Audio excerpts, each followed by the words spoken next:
Tatlong unggoy na nagpapakita ng senyales ng zoonosis ang kinumpiska ng DNR sa isang resort sa Batangas. Kailangang suriin ang mga ito, pero hindi pala ito magiging madali. Kailangan lang ito malapitan. Kumpara kay Baby, mas agresibo si Yogi. Akin yung towel.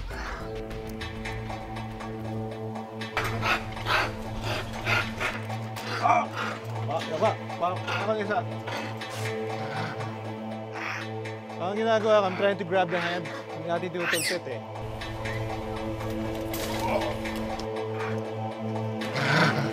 Bilis! Look at that. Ang bilis niya. Sa bilis ni Yogi, kahit ang dala namin boom mic, ay nahila niya na. Hila! Akin na yung hook. Yan. Snare.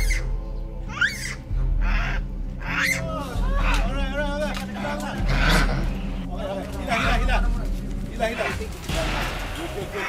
So, buksan natin to. Hintay lang natin mag-take effect. Hop. Medyo check natin for any wounds. Break in the skin. Baliktad. Baliktad. Okay. Dito, wala dyan. Yung blood dito. Baliktad dito. Hindi ko masasabi. So sa tail niya wala. Same kind of reaction, no? Yung kanilang patchy alopecia all over the body. Dito may buhok, dito walang buhok. All the rest okay naman. We can bring it inside.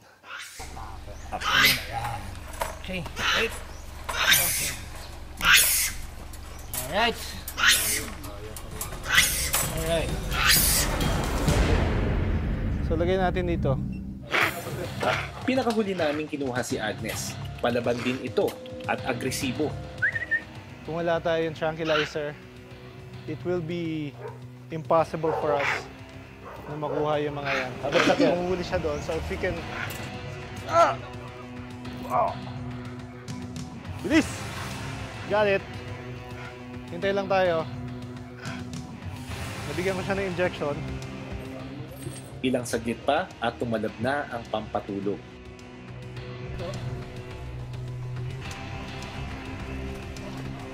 It's okay, baby. It's okay.